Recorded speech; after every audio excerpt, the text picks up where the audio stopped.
Some stories don't try to overwhelm you with spectacle or mythology. They don't try to shock you or overwhelm you. Instead, they offer something much rarer, a moment of truth about what it means to be human. The Old Man and the Sea is one of those stories, small in size, immense in meaning, a book that speaks softly but leaves a mark that lasts for a lifetime. Today, I want to explore three things: why this novel is not Moby Dick, why Santiago the old fisherman never gives up, and why Joel Miller from The Last of Us might be Hemingway's modern hero. Let's begin. At first glance, it's easy to confuse the two books. A man, the sea, a giant creature, a long struggle. It feels like the same archetype. But the truth is simple. Moby Dick is a myth. The Old Man and the Sea is a revelation. In Moby Dick, Captain Ahab isn't chasing a whale. He's chasing an idea. He wants to impose his will on the universe. He wants revenge against fate itself. It's an epic of obsession, of madness, of metaphysics. Ahab wants to dominate the world. Santiago wants to survive it. Ahab stands against God. Santiago stands against himself. Ahab represents the tragic arrogance of a man who'd rather die than accept a limit. Santiago represents the quiet dignity of a man who knows his limits and still chooses to face them. Ahab wants to punish the cosmos. Santiago wants to stay faithful to who he is. That's the difference. And that difference changes everything. So why does this old man, exhausted, alone, starving, weak, continue fighting a fish that is clearly stronger than him? The answer is deeper than courage, deeper than pride, deeper than stubbornness. Santiago does not give up because if he lets go, he stops being himself. He has lost almost everything: his strength, his youth, his reputation, his luck. He has no wealth, no future, no guarantee of success, but he still has one thing left: his ability to continue. This is Hemingway's philosophy in a single line. A man can be destroyed but not defeated. Destroyed means you lose the fight. Defeated means you stop fighting. Santiago refuses defeat. If he abandons the fish, the sea won't punish him. No one will judge him. No God is watching. No crowd is waiting. But he would know.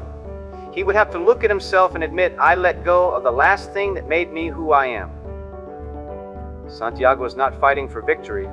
He is fighting for dignity.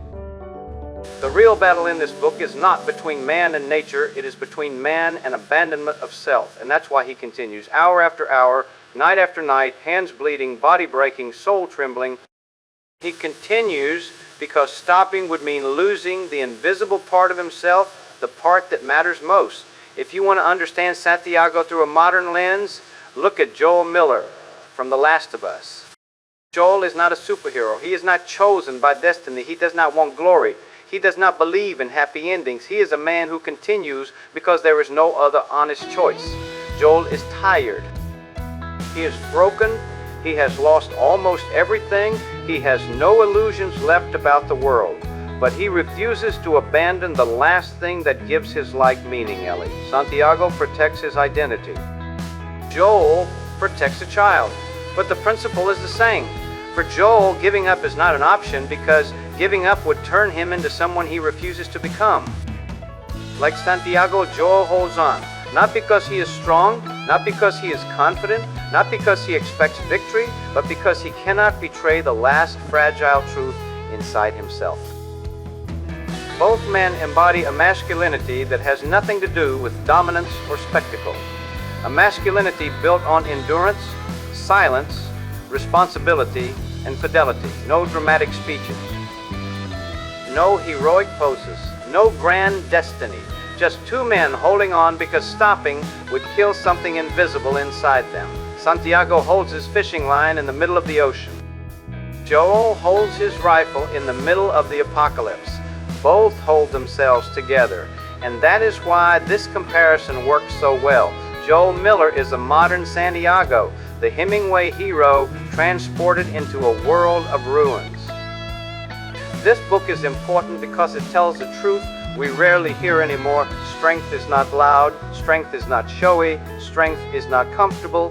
Real strength is the ability to continue when there is no encouragement, no audience, and no guarantee of success. In a world of instant reward and constant distraction, Santiago reminds us of something essential. The value of a man is not in what he wins, but in what he refuses to abandon. This short novel has shaped entire generations of creators. Stephen King, who learned clarity and simplicity from Hemingway; Clint Eastwood, whose stoic, silent heroes come straight from this lineage; Bob Dylan, who absorbed the raw honesty of Hemingway's sentences. And beyond these names, it has shaped millions of readers who recognize themselves in the struggle of an old man fighting a battle he knows he might not win, but cannot walk away from. This is why the book still matters. This is why it deserves your time. This is why it might speak to you, as a man, as a human being, as someone trying to stay true to himself in a world that makes that harder every day. The Old Man and the Sea is not a story about fishing. It is a story about identity, about endurance, about the invisible line we refuse to let go. Santiago doesn't fight for victory. He fights to remain himself. And that is why, 70 years later, his struggle still speaks to us. Because deep down, we are all holding on to something we cannot abandon.